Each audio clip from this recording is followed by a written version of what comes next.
well students, most welcome once again in NP Sharma English classes. So dear students, today we are going to discuss about comprehension or unseen passage. Comprehension and unseen passage is one of the most important part of your English paper. So you should be aware and concentrate to understand all the rules and formula and trick of unseen passage. तो समझिए, आप बात ये समझिए कि unseen passage को या comprehension को करने के लिए कोई भी ग्रामर का रूल उसमें ऐड नहीं होता है। इसके लिए हमें ट्रिक अपनानी पड़ती है। इसके लिए हमें बहुत सारी चीज़ों पर ध्यान देना पड़ता है। लैंग्वेज पर देना पड़ता है, वोकेबुलरी पर देना पड़ता है, और अपने क्रिटिकल फैकल्टीज़ जो हमारी मानसिक शक्ति है उनका प्रयोग करना पड़ता है कि इसमें सेंस जो छुपा है कंप्रीहेंशन में वो हमें निकालना है। तो बहुत सारी चीज़ें हैं। तो during the last time we have told you that we discuss in detail about the unseen passage. तो हमने पिछले वीडियो में आपसे ये प्रॉमिस किया था कि हम इसकी ट्रिक सीखेंगे और बहुत इजी मेथड से हमें क्वेश्चन आंसर छांटने हैं। और ये 20 मार्क्स का CBSE बोर्ड में आता है क्वेश्चन, यूपी बोर्ड में 10 मार्क्स या 5 मार्क्स का होता है। यहाँ तक कि इंटरमीडिएट में CBSE बोर्ड में भी, यूपी बोर्ड में, सभी बोर्डों में भी, कंपटीशन में भी, सभी में ये कंप्रीहेंशन एक एसेंशियल पार्ट होता है उस एग्ज़ाम का। इसलिए आपको हम इस कंप्रीहेंशन की जो इसके कैच करनी है बातें, हमें जो इसके इम्पोर्टेंट ट्रिक्स हैं इसकी वो समझनी है। इसमें कोई ज़्यादा हमको बहुत बड़ी मशक्क़त नहीं करनी है कि बहुत ज़्यादा ध्यान देना है, करना है। अब मैं आपको 1 बाय 1 बताऊंगा कि आपको किस तरह से एक कंप्रीहेंशन को अपने काबू में करना है, किस तरह से उसे च्यू एंड डाइजेस्ट कर लेना है। तो ठीक है, देखिए हम क्या करते हैं कि easy method to solve comprehension unseen passage. आप अनसीन पैसेज कहिए या कंप्रीहेंशन कहिए, बात एक ही है। There is no essential difference between unseen passage and comprehension. दोनों ही बिना पढ़े हुए होंगे आपके। वो कोई स्टोरी होगी किसी के ऊपर, किसी घटना के ऊपर, इवेंट के ऊपर उसने दिया होगा, किसी इंस्ट्रूमेंट के ऊपर दिया होगा, किसी फेस्टिवल के ऊपर दिया होगा, किसी के ऊपर एक स्टोरी उस एग्जामिनर के द्वारा सेट की गई होगी और आपको वो ध्यान से पढ़नी है। ध्यान से पढ़नी है कि एक कहावत है अनसीन पैसेज में कि उसे एक बार पढ़िए, आप 2 बार पढ़िए, तीसरी बार पढ़िए। जितनी बार उसे पढ़ते हैं वो उतनी ही ज़्यादा उसका जो सेंस है वो क्लियर होता जाता है, समझ में आती जाती है। लेकिन एक और बात है यहाँ पर कि हाँ, हम पढ़ सकते हैं, उसे 2 बार भी पढ़ सकते हैं, 3 बार पढ़ सकते हैं, उसके करते हैं, लेकिन इतना टाइम कहाँ है हमारे पास कि हम उसको एक लेंथी वहाँ पर कम से कम 300 और 400 वर्ड्स की एक हमको वो कंप्रीहेंशन देता है। 10 मार्क्स की, 8 मार्क्स की वो देगा। तो इतनी बड़ी कंप्रीहेंशन को और बहुत कम समय में उसको कैसे भी हम उसके क्वेश्चन आंसर को पिक आउट कर जाएं, तो वो चीज़ हमें ध्यान रखनी है। तो एक चीज़ तो याद ध्यान रखिए कि भाई फिर भी इसके लिए आप एग्ज़ाम करते वक्त अनसीन पैसेज के लिए अधिक से अधिक समय बचाने की कोशिश करिए, क्योंकि उसको आपको हो सकता है कि थोड़ी वोकेबुलरी उसने वहाँ पर हार्ड एंड प्रयोग कर दी है और इडियम्स का प्रयोग कर रहा है, तो आपको हो सकता है वो 2 बार पढ़नी पड़ जाए और ध्यान से 3 बार पढ़नी पड़ जाए, क्वेश्चन पढ़ने पड़ जाए, फिर उसको अनसीन को, तो ये एक कन्फ्यूजन रहता है वहाँ। और कभी कभी ऐसा होता है कि यदि इजी आ गई, आपने एक बार पढ़ा, समझ में आ गई, क्वेश्चन आराम से छट गए। लेकिन हमें दोनों के लिए तैयार रहना होगा कि हमें कैसी भी वो अनसीन पैसेज को दे रहा है, चाहे वो हार्ड है, वोकेबुलरी हार्ड है या वो इजी है, हमको उसे कम समय में तुरंत उसे सॉल्व कर देना है। तो अब ध्यान रखिए कि किन किन चीज़ों को कंप्रीहेंशन करते वक्त हमें ध्यान देना है। तो सबसे पहले बात हम कर रहे हैं, जिसे हमारा पहला पॉइंट है, how to pick out answer from the passage, कि आपको पैसेज से किस तरह से क्वेश्चनों को छांटना है, कि how to pick out answer from the passage. तो देखो, पैसेज में से क्वेश्चन आंसर वो आपको पिक आउट कराएगा। तो वो क्वेश्चन आंसर तभी पिक आउट होंगे आप जब पैसेज को समझ लोगे, उसे ध्यान से नोट कर लोगे। ठीक है, क्वेश्चन आंसर भी उसमें से छांटे जाएंगे, पैसेज को 2 या 1 बार पढ़ोगे। ये बात मैं अभी डिटेल में बताऊंगा कि क्वेश्चन आंसर कैसे छांटे जाएंगे। मैं इन पॉइंटों के बाद आपको डिस्कस करूंगा, या क्वेश्चन आंसर की बात यहाँ आएगी। ये जब बात आएगी मैं डिटेल में जाऊंगा, तब इन सब सारी बातों को एक साथ हम करेंगे। तो दूसरी बात हम कर लेते हैं कि रीडिंग की बात आती है कि आप पैसेज को कम से कम एक बार ध्यान से पढ़िए, और एक बार में भी क्लियर उसका सेंस नहीं हो पा रहा है तो उसे 2 बार तो कम से कम पढ़ लीजिए आप। अब पढ़ते वक्त आपको करना क्या है? पढ़ते वक्त आपको ध्यान रखना है कि आपके हाथ में कलम होनी चाहिए, लीड पेंसिल होनी चाहिए। मान लीजिए आप उसे जेल से या किसी इंक से नहीं कर रहे हैं तो लीड पेंसिल हाथ में ज़रूर रखिए। आप अनसीन पैसेज पढ़ रहे हों तो आपके हाथ में पेन बहुत ज़रूरी है। अब आपको करना क्या है? तुरंत आप कंप्रीहेंशन को पढ़िए, ध्यान से पढ़िए, इधर उधर ध्यान मत भटकाइए, क्योंकि उसमें जो कहानी चल रही है वो आपको ऊपर की बिल्कुल गायब हो जाएगी। नहीं है यदि आपने बीच में कहीं भी ब्रेक लिया या कोई बात सोची। तो आपको करना क्या है कि जब आप पढ़ रहे होंगे पैसेज को, एक बार पढ़ें या 2 बार, पहली बार भी पढ़ रहे हैं हम, तो देखो ये चीज़ हमें ध्यान रखनी है कि अंडरलाइन इंपॉर्टेंट पॉइंट्स, कि उस अनसीन पैसेज के में जो भी महत्वपूर्ण बातें हैं। अब महत्वपूर्ण बातें कौन सी होती हैं पैसेज में, आपको बताता हूँ। महत्वपूर्ण बातें होती हैं जैसे मान लीजिए कोई डेट है, किसी चीज़ को, कोई फेस्टिवल है, कोई इंसिडेंट हुई है, या कोई वर्ल्ड वार हुआ है, किसी के ऊपर होगा, तो उस पैसेज में आपका हो सकता है कि वहाँ पर कोई डेट हो सकती है। आप तुरंत उन डेटों को अंडरलाइन करिए, उनसे संबंधित कोई क्वेश्चन भी वहाँ पूछा जा सकता है। ईयर की बात आए, डे की बात आए, नेम ऑफ मंथ की बात आए, किसी भी महीने का नाम लिखा है जनवरी फरवरी, अंडरलाइन कर दीजिए। डेट लिखी है, अंडरलाइन कर दीजिए। ईयर लिखा है, अंडरलाइन कर दीजिए।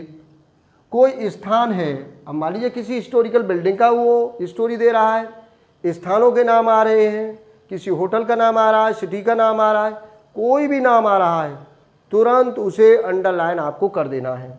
तो आपको प्लेस को भी अंडरलाइन करना है। नेम ऑफ पर्सन, किसी व्यक्ति विशेष के नाम आ रहे हैं, कोई साइंटिस्ट नाम आ रहे हैं, किसी फिलोसोफर का नाम आ रहा है, किसी ग्रेट लीडर का नाम आ रहा है, किसी क्रिकेटर का नाम आ रहा है, जो माइटी फिगर है, इंपॉर्टेंट पर्सन है, उसके ऊपर वो स्टोरी दे रहा है, तो उसके भी नाम को आपको अंडरलाइन करना है। उसके बाद आपको जो भी घटनाएं आ रही हैं कि वो घटना उस समय घटित हुई, उस तारीख को हुई, उस ईयर को हुई, उन घटनाओं पर अंडरलाइन करना है।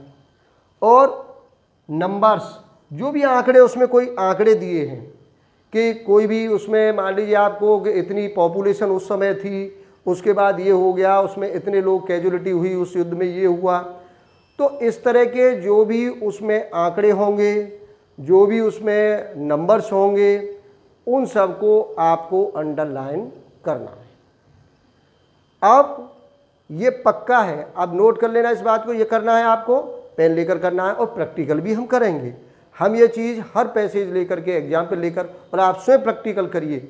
आपकी जो भी बुक्स हैं, कोई भी बुक निकालिए आप अपनी, बहुत सारी उनसी पैसेज कंप्रीहेंशन होंगे। आप इस फॉर्मूला को अपनाइए कि आप पहली बार जब पैसेज को पढ़िए और इम्पोर्टेंट पॉइंट्स को आप उसमें अंडरलाइन करते जाइए, उसको नोट करते जाइए। वहाँ पर आपके लगभग 70% क्वेश्चन उन्हीं में से वहाँ पर पिक आउट कराएगा। बाकी तो और लैंग्वेज होती है उसकी, जो भी है सब्जेक्ट मैटर बना करके वो रखता है, लेकिन ये चीज़ आपको अंडरलाइन करनी है। एक तरीका ये मेथड अपनाना है आपको करते वक्त। अब दूसरी बात पर हम चलते, नेक्स्ट क्या है, read the questions to understand the sense. एक बात और याद रखिए कि आप जब पैसेज पढ़ रहे हों तो आप जैसे अलग अलग पैराग्राफ में यदि आपका पैसेज दिया गया है, अलग पैराग्राफ में पैसेज आ रहा है आपका, तो आप एक काम कर लीजिए कि एक पैराग्राफ पढ़ लीजिए और फिर क्वेश्चन पढ़ लीजिए। उसके नीचे जो भी क्वेश्चन दिया गया है आप उस क्वेश्चन को भी पढ़ लीजिए, फिर पैराग्राफ को पढ़ कर देख लीजिए। लंबा लेंथी आपका जा रहा है पैसेज, तो आपको लग रहा है कि भाई इतना बड़ा एक साथ पढ़ूंगा तो मैं ऊपर का जो सेंस है कैसे समझ पाऊंगा, तो आप क्वेश्चनों को ज़रूर पढ़ लीजिए आप एक बार। क्योंकि ऐसा है कि क्वेश्चन को आप, मैं तो ये कहता हूँ कि पैसेज से पहले क्वेश्चन ही पढ़ लीजिए आप। क्योंकि आपको ये अंदाज़ा हो जाएगा कि जो क्वेश्चन नीचे वो हमसे पूछ रहा है, हमसे वो क्या टाइटल पूछ रहा है उसका, या हमसे वो वहाँ पर एंटोनियम्स पूछ रहा है, अपोजिट वर्ड पूछ रहा है, या फ्रेज इसको एक्सप्लेन करा रहा है, या कोई प्रोवर्ब दे रहा है, या सीधे सीधे क्वेश्चन पूछ रहा है, या कोई डेट वगैरह पूछ रहा है। तो ये भी हो सकता है कि उसमें से 2 या 3 क्वेश्चन ऐसा हो जाएगा कि हमें उस पैसेज में पढ़ते वक्त जब पढ़ेंगे तो हमें ये ध्यान रहेगा क्वेश्चन, क्योंकि उसमें क्वेश्चन तो ज़्यादा है नहीं, 8-7 क्वेश्चन हैं, छोटी छोटी लाइनें होती हैं, समझ सकते हैं हम उनको, तो वो चीज़ दिमाग में ज़्यादा समय तक रहेगी। और पैसे जब पढ़ रहे होंगे तो वो क्वेश्चन हमें हो सकता है कि 2, 4, 6 उसी समय पर ध्यान आ जाए और तुरंत वही नोट कर दें हम कि हमने ये क्वेश्चन पढ़ा था और देखो इसका आंसर ये यहाँ पर है, और उसको अंडरलाइन वहाँ पर आप कर दीजिएगा। तो जब आप उसको अंडरलाइन कर देंगे तो और नंबर डाल दीजिएगा ये क्वेश्चन हमारे यहाँ से आता, ठीक है। ये काम हमें करना है। तो ये तो हमारा रहा पैसेज को हमें किस तरह से उसको ऑब्जर्व करना है। तो ये मेथड आपको अपनाना और किसी बात को सोचना नहीं है, ठीक है। अब नेक्स्ट बात आती है इसकी, नेक्स्ट बात आती है कि what may be asked from the passage. अब पैसेज में से क्या पूछ सकता है, हम बहुत सारी बातें करेंगे कि उसके दिमाग की बात है कि एग्जामिनर हमसे क्या क्या पूछ सकता है। तो 10 चीज़ें हैं, क्या कितनी लिखी हैं, 10 चीज़ें लिखी हैं। वो 10 तरह से क्वेश्चन पूछ सकता है हमसे। क्या पूछ सकता है, देखिए सबसे पहले बात कर रहे हैं हम क्वेश्चन आंसर की बात कर रहे हैं कि ये तो सबसे खास है, इंपॉर्टेंट बात है कि क्वेश्चन आंसर तो वो हमसे पूछेगा ही पूछेगा, ये तो आपको पता ही है। और अब इम्पॉर्टेंट बात आती है क्वेश्चन आंसर की, जो हम अभी ऊपर बात कर रहे थे कि how to pick out answer from the passage, कि आप किस तरह से पैसेज में से क्वेश्चन आंसर को पिक आउट करोगे। तो स्टूडेंट्स ये ध्यान रखिए आप कि आपके जो क्वेश्चन पूछे जाएंगे उसमें से यदि रिटन करा रहा है क्वेश्चन को, तो वो आपसे क्वेश्चन हु से पूछेगा, हुम से पूछेगा, हु से पूछेगा, हाउ से पूछेगा, व्हाई से पूछेगा, व्हाट से पूछेगा, व्हेन से पूछेगा।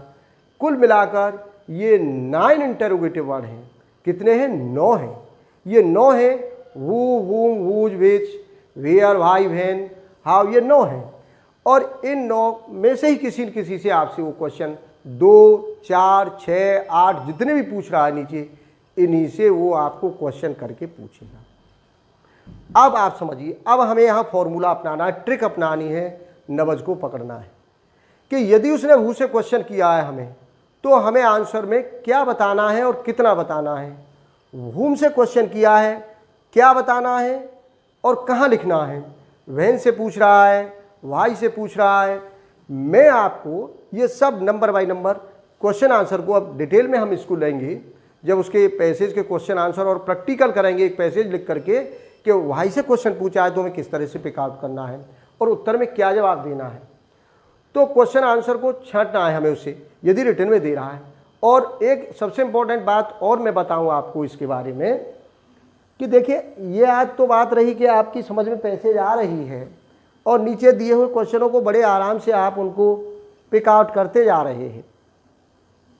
लेकिन एक और समस्या है अनसीन पैसेज की, मोस्टली ये स्टूडेंट कहते हैं कि साहब हमारी समझ में एक बार पढ़वा लो पैसेज को, 4 बार पढ़वा लो, कोई बात समझ में आने वाली नहीं है। जब आएगी तो एक बार में आ जाएगी, वोकेबुलरी आ रही है, उसका सेंस समझ रहे हैं, तो वन टाइम में ही वो हमारे दिमाग में कम्युनिकेट हो जाएगी, बड़े आराम से इंटरेस्टेड होकर के उसको एक्सप्लेन कर लेंगे। लेकिन अब भाई देखिए, अब 2 बार भी पढ़ा लो, 4 बार पढ़ा लो, मेरी समझ में नहीं आ रही है, बिल्कुल नहीं आ रही है, चिंता मत करो, डोंट वरी, आप मत पढ़िए पैसेज को, और वो क्वेश्चन आंसर आपको वहाँ पर पिक आउट करा रहा है। आप बिना पैसेज को पढ़े भी क्वेश्चन के आंसर, उनके लिए भी मैं फॉर्मूला और ट्रिक बताऊंगा कि आपको 99% आंसर सही कैसे मिलेगा उसमें, और बिना पढ़े पैसेज को आप उसका आंसर कैसे सही करेक्ट छांट लोगे। और ये खुद प्रैक्टिकल करना, आप एक कंप्रीहेंशन लेना, उसे मत पढ़ना, उसके नीचे दिए हुए क्वेश्चंस को पढ़ना और उनके आंसर लिखना। जो मेथड मैं आपको बताऊं उसी हिसाब से आपको उनको पिक आउट करना है। तो ये चीज़ हम बताएंगे जब पैसेज लेकर के आपको समझाऊंगा। हु से आपको क्वेश्चन कैसे देना है, व्हेन से कब देना, व्हाई से। तो ये 9 है, 9 को बताने में थोड़ा टाइम लगेगा, हम इसको अगली वीडियो में नेक्स्ट में बात करेंगे। अभी तो हम इसके पूरी बात 10 पॉइंट इनको बारे में एक्सप्लेन कर लेते हैं। और फिर सबसे पहला हमारा यही रहेगा कि हु, हुम, व्हाई, इनको 9 जो इंटरोगेटिव वर्ड है, जो क्वेश्चन पूछेगा हमसे, उन्हीं पर हम पूरा फोकस करके एक्सप्लेन इस बात को कर लेंगे। तो अब दूसरी बात आती है, क्वेश्चन आंसर की आपकी हो गई, पैसेज आपकी समझ में आई है तो वो भी क्वेश्चन छट गए, पैसेज आपने नहीं पढ़ी है, कुछ भी समझ में नहीं आ रहा है तो भी आपके 100% क्वेश्चन छट गए। ये 100% हो जाएगा। ट्रिक अपनानी है, वो मैं आपको सॉलिड ट्रिक बता दूंगा इसकी। ठीक, तो क्वेश्चन आंसर में आपको दिक्कत समझ में आए ना आए, क्वेश्चन हमारा आंसर उसका 100% सही जाएगा। ये हम प्रैक्टिकल करके आपको बताएंगे और आप खुद देखना इसको करके। दूसरी बात आती है एमसीक्यू। अब देखिए ज़्यादातर मोस्टली क्या हो रहा है एग्जाम में कि वो एमसीक्यू ऑब्जेक्ट टाइप भी क्वेश्चन बहुत सारे पूछे जा रहे हैं, कुछ रिटन में पूछ रहे हैं, कुछ एमसीक्यू टाइप में भी वो पूछ रहा है। तो जब एमसीक्यू टाइप में वो क्वेश्चन हमसे पूछ रहा है तो उनको भी छांटना है हमें और 4 ऑप्शन देने हैं। तो मैं जो बात आपको बता रहा था कि ऑब्जेक्टिव टाइप में आपको जो क्वेश्चन आंसर छांटने हैं वो भी आपके बहन भाई बहन से भी पूछ सकता है, या कोई भी उसमें छुपे हुए जो भी घटना है, आंकड़े हैं, जैसे कि हम बता रहे हैं डेट है, ये आपसे पूछेगा। तो वहाँ पर कोई इतनी बड़ी एमसीक्यू में तो बड़ा आसान रहेगा कि 4 ऑप्शन आपके सामने होंगे, पैसेज आपके सामने होगी, अंडरलाइन पहले से इंपॉर्टेंट पॉइंट किए हैं आपने, तो आप मैच कर लीजिए उनको।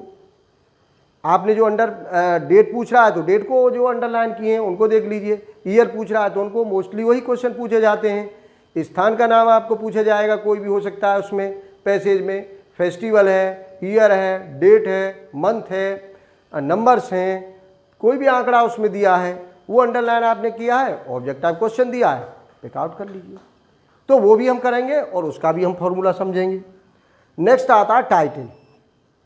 अब टाइटल की बड़ी समस्या है, टाइटल ऑब्जेक्ट टाइप में भी पूछेगा, टाइटल रिटन वाले भी क्वेश्चन में भी पूछ सकता है।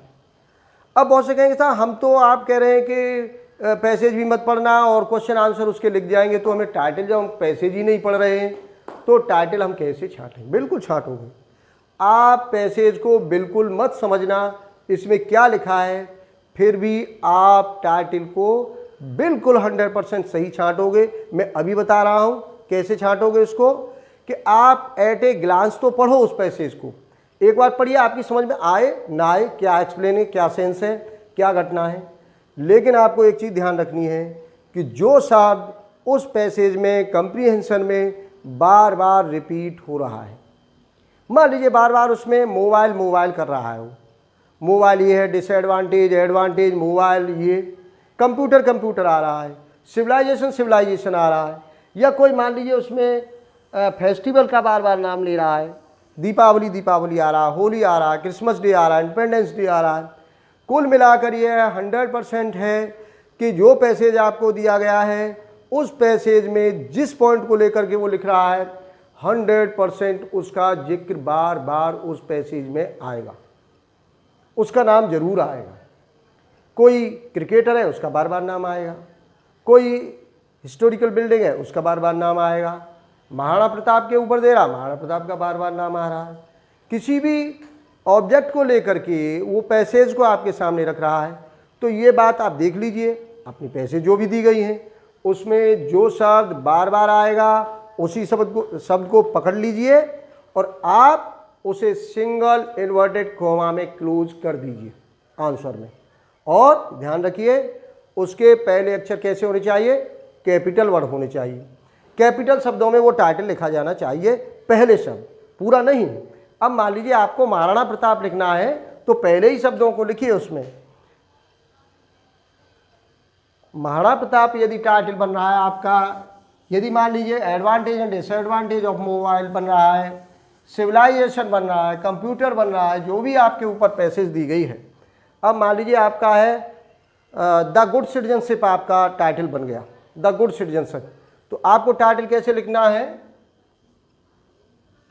द गुड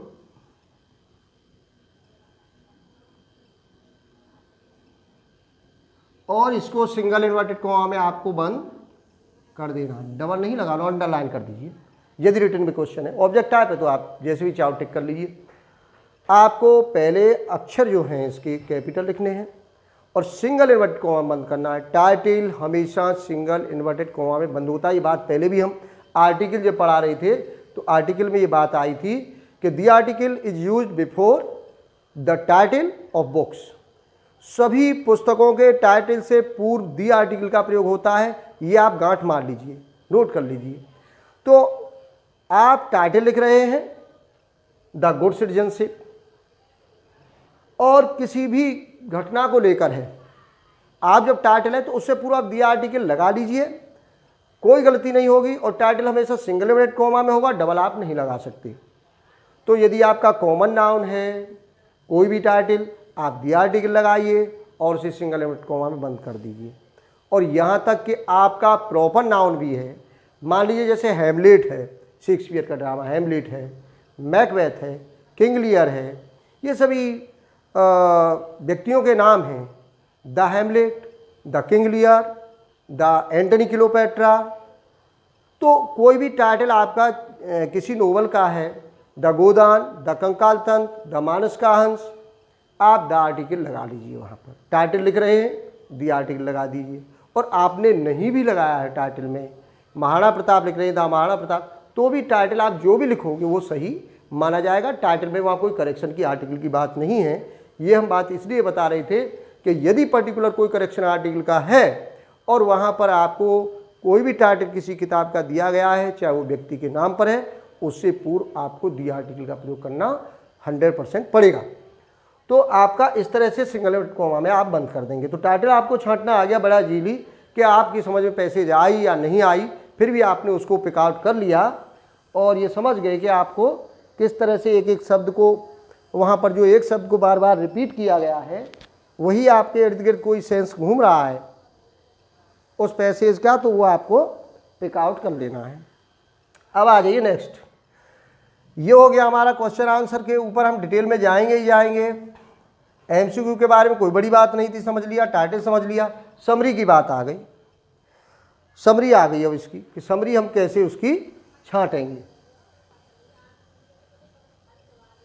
समरी का मतलब होता है 1/3, ये चीज़ समझने की है। भले ही वो पूछे हमें, इंटर में तो समराइज कराएगा, इंटरमीडिएट वालों को तो ज़रूरी है वहाँ पर, वो जब समराइज कराएगा उसका सब्सटेंस कराएगा वो। तो समरी क्या होती है, देखिए समरी भी एक फॉर्मूला के तहत हम करेंगे, इसकी भी एक ट्रिक है करने की। अब ट्रिक क्या है कि जिसकी समझ में आ गई है पैसेज वो तो उसे करेगा ही करेगा, उसका 1/3 कर लेगा, अपने शब्दों में उसे मैनिपुलेट कर लेगा, वो उसे एडजस्ट कर लेगा, उसकी मीनिंग निकाल लेगा वो। लेकिन जिसकी समझ में पैसेज नहीं आई है उसको हमने टाइटल तो बता दिया कैसे छांटना है, क्वेश्चन आंसर भी बताएंगे, समरी कैसे लिखेंगे ये भी हम बता रहे हैं। कि आप समरी करते जब कर रहे हों तो ये याद रखिए, जिनकी समझ में वो पैसेज आ रही है तो वहाँ पर आपको एक चीज़ तो याद रखनी है कि आपकी यदि पैसेज वो 300 वर्ड्स की है तो आपको 100 वर्ड्स में ही आपको उसका जो मेन इवेंट्स हैं, इंसिडेंट्स हैं, सेंस है, थॉट है, वो थॉट आपको वहाँ पर करना है उसका 1/3। और उसमें मोस्टली क्या है, शॉर्ट करने के लिए आपको ईडियम्स का प्रयोग कर सकते हैं, फ्रेजेस का प्रयोग कर सकते हैं, प्रोवर्ब का प्रयोग कर सकते हैं, आप वहाँ पर कॉम्प्लेक्स और कंपाउंड सेंटेंस का प्रयोग कर सकते हैं। ये सब चीज़ों का ध्यान रखना पड़ता है उसके लिए। तो ये आप जानते हैं कि इन चीज़ों को कॉम्प्लेक्स, कंपाउंड आपको सेंटेंस जोड़ने हैं, आपको एंड से कई चीज़ें जोड़ देनी हैं, not only but also say जोड़ देनी है। आपको हो सकता है कि कोई प्रोवर्ब के रूप में कोई बात कही गई है तो उसे एक ही शब्द हम कह रहे हैं कि many people are do not believe in god, तो आपने उसको अथेस्ट लिख दिया। तो इस तरह से बहुत सारी चीज़ें उसमें होंगी और उसके भी क्वेश्चन उसमें वन सब्स्टिट्यूशन के भी, वन वर्ड सब्स्टिट्यूशन के भी आएंगे, ये बाद में हम बात करेंगे इसकी, ये भी आएगा।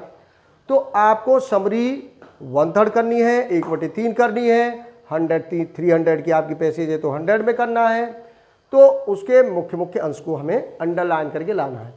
अब जिनसे नहीं होगा ये काम, जिन स्टूडेंट को इसमें प्रॉब्लम आएगी, हम जब एक पैसेज को एक्सप्लेन करेंगे उस समय हम आपको कुछ सेंटेंस देंगे, 3-4 सेंटेंस हम आपको थंडरबोल्ट देंगे, ब्रह्मास्त्र देंगे, जो वो कहीं भी काम करेंगे आपके, वो वही नहीं हर जगह काम करेंगे।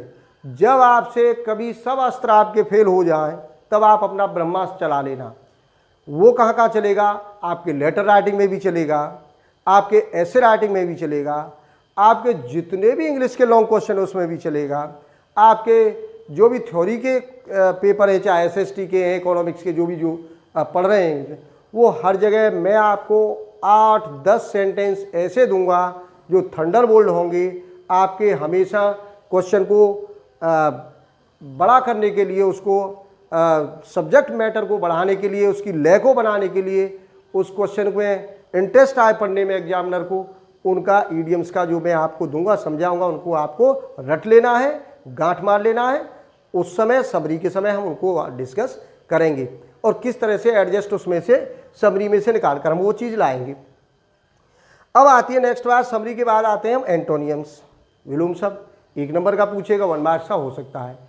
एंटोनियम्स, उसमें से कोई शब्द उठा लेगा, उसका आपका अपोजिट मीनिंग पूछ लेगा क्या है। तो इसके लिए आपको वोकेबुलरी में जाना पड़ेगा और लगभग 200-250 एंटोनियम्स आपको याद करने पड़ेंगे, और वो इतना ज़्यादा कठिन भी नहीं होता है कि जो आपसे उसका एंटोनियम्स न पता हो। तो थोड़ा ध्यान दोगे उसे, उसका सेंस निकाल कर लाओगे तो हो सकता है आपको उसका वहाँ विलोम शब्द वहाँ मिल जाए। तो इसके लिए आपको वोकेबुलरी भी थोड़ी सी पढ़नी पड़ेगी और वहाँ भी ध्यान देना पड़ेगा। तो एंटोनियम्स भी आपको अपोजिट वर्ड भी वो पूछता है एग्जाम में। ये बात रही। सिनोनियम्स भी पूछ सकता है, पर्यायवाची पूछ सकता है किसी शब्द का। जैसे मान लीजिए हार्ड का पूछ लिया आपने, डिफिकल्ट कर दिया, इंटेलिजेंट का कर दिया कि ब्रिलियंट हो गया। इस तरह से भी वो उसका सिनोनियम्स भी पूछ सकता है, तो ये भी आपको याद रखना है। अंडरलाइन फ्रेज हो सकता है कि पैसेज में कोई फ्रेज लिख दिया उसने, इडियम्स लिख दी है और अंडरलाइन कर दिया कि भाई इसका एक्सप्लेन कर दीजिए इसे, इसमें क्या सेंस छुपा है। तो अब देखिए, आपको यदि उस इडियम्स का आपको यदि मान लो पता है, उसका सेंस पता है, उस फ्रेज का पता है, तो आप छांट लेंगे। लेकिन आपको यदि उसका पता ही नहीं भाई क्या है फ्रेज का मतलब, इसका मीनिंग क्या है, तो फिर बड़ी दिक्कत रहेगी आपको। पर मैं आपको बताऊंगा, घबराइए मत, कि उसका भी हम तोड़ निकालेंगे, किस तरह से उस फ्रेज को हमें सही उसका सेंस लिखना है वहाँ पर, और वो पैसेज में हमें कहाँ छुपा हुआ मिलेगा, वो फ्रेज लिखी है और उसके किस स्थान पर उससे संबंधित वो सेंस उसका छुपा है। तो ये बात देखो तभी हम कर पाएंगे जब हमारे सामने पैसेज होगी, जब हम प्रैक्टिकली उसे कर रहे होंगे। ओनली मैं यहाँ बताऊँगा तो आपकी समझ में हो सकता है नहीं आए, तब हम जब हमारे सामने अनसीन पैसेज होगी तो हम जब बताएंगे, देखिए यहाँ पर ये अंडरलाइन है, ये फ्रेज है और इस फ्रेज का मतलब ये होता है और इसका जो सेंस है वो यहाँ पर छुपा हुआ हमें मिलेगा। तो वो चीज़ वहाँ पर हम करेंगे इस चीज़ को। नेक्स्ट बात आती है हमारी फिल इन द ब्लैंक्स, खाली जगह भरवा सकता है। खाली जगह सेंटेंस ले लेगा, कोई पैसेज में कोई चीज़ आ गई होगी उसको उठवा के वहाँ रखवा लेगा, 4 ऑप्शन दे देगा, उनमें से होगा। आर्टिकल भी हो सकता है ऑप्शन में, प्रीपोजिशन हो सकता है, कंजक्शन हो सकता है, इंटरजेक्शन हो सकता है, कोई भी चीज़ हो सकती है। इसके बाद आता है ट्रू फॉल्स भी पूछ लेगा। अब पैसेज में जो चीज़ें आई हैं, पैसेज में चीज़ आई हैं कि इसके बारे में क्या है, एडवांटेज डिसएडवांटेज, जैसे मोबाइल के ऊपर बात कर रहा है वो, तो वो कह देगा कि ये कोई सेंटेंस लिख दिया कि the mobile is one of the most important instrument of a person, वहाँ कर दिया ट्रू या फॉल्स, उसने लिख दिया आगे। तो आप उसे समझिए कि एक बड़ा मोबाइल इम्पोर्टेंट आज के युग में यंत्र है हर व्यक्ति के लिए, तो ये बात सही या गलत है। तो इस तरह से करके वो ट्रू फॉल्स भी आपसे पूछ सकता है। तो वो भी ध्यान रखिए कि ट्रू फॉल्स भी पूछता है वो आपसे।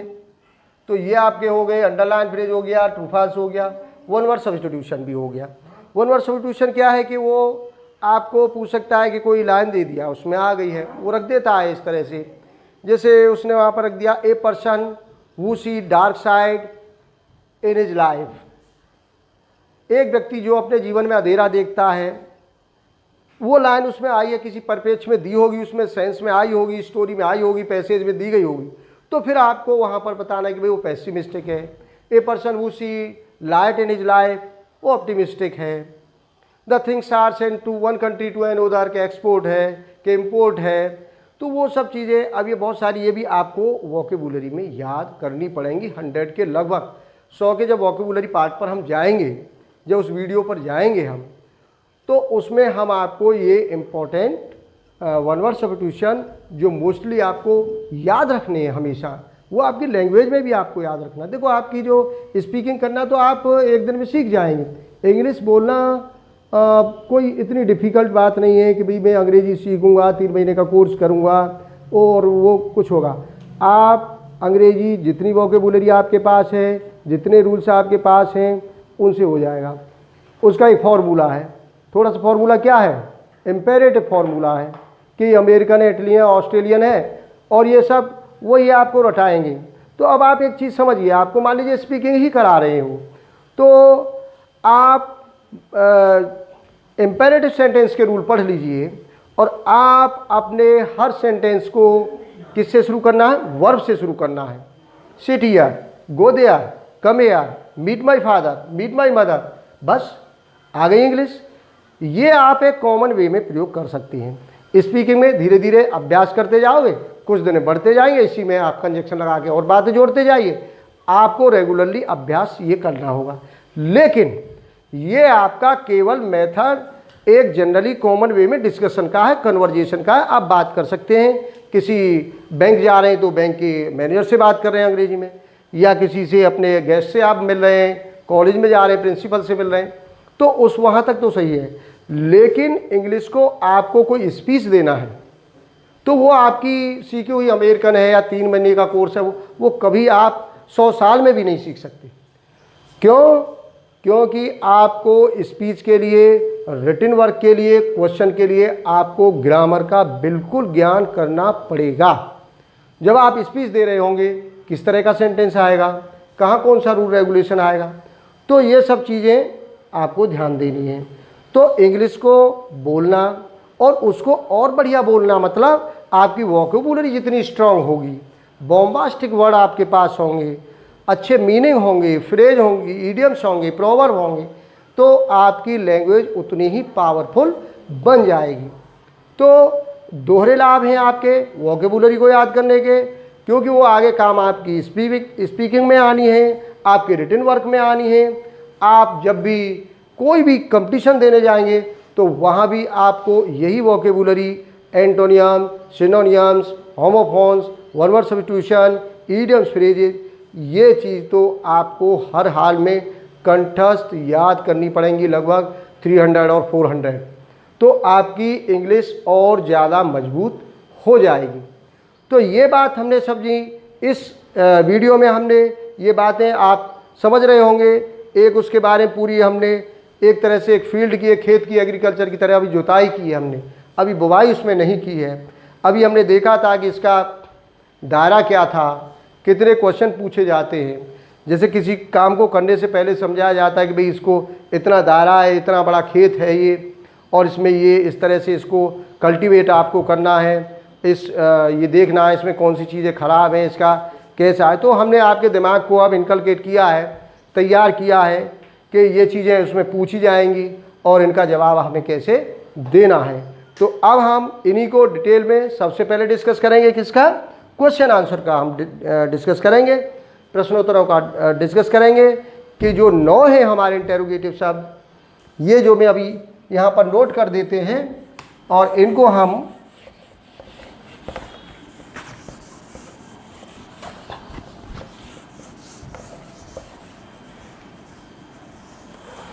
तो ये हमारे 9 शब्द हैं। सबसे पहले हम क्वेश्चन आंसर की जो बात कर रहे थे कि कैसे हमें पिक आउट करने हैं वो, तो आपसे वो जो क्वेश्चन पूछेगा, आपको हु से भी पूछेगा, हो सकता है आपको हुम से भी पूछेगा, ठीक है, आपको हु से भी पूछेगा, हो सकता है विच से भी आपको क्वेश्चन पूछेगा, वहन से पूछेगा, भाई, वेयर, व्हाट और हाउ। देख लेते कोई रिपीट तो नहीं हुआ है। वो हो गया, वो हो गया, वूज हो गया, विच हो गया, वहन हो गया, भाई हो गया, वेयर हो गया, व्हाट हो गया, हाउ हो गया। बस ये 9 हमारे इंटरोगेटिव शब्द हैं। इन 9 इंटरोगेटिव शब्द से हमको कोई न कोई क्वेश्चन वो पूछेगा।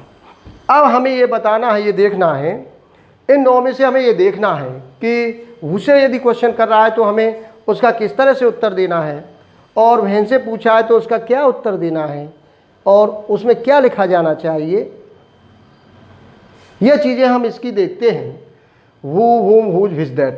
तो अब हम नेक्स्ट स्टेप पर इसके बाद आएंगे और इनको अब हम डिटेल में देखते हैं इनके बारे में। तो बहुत बहुत धन्यवाद स्टूडेंट, देखते रहिए और चैनल को सब्सक्राइब कर लीजिए। और नेक्स्ट हम स्टेप पर अब जाने वाले हैं और आपको ये सब चीज़ें माइन्यूटली देख लेनी है। Thanks a lot.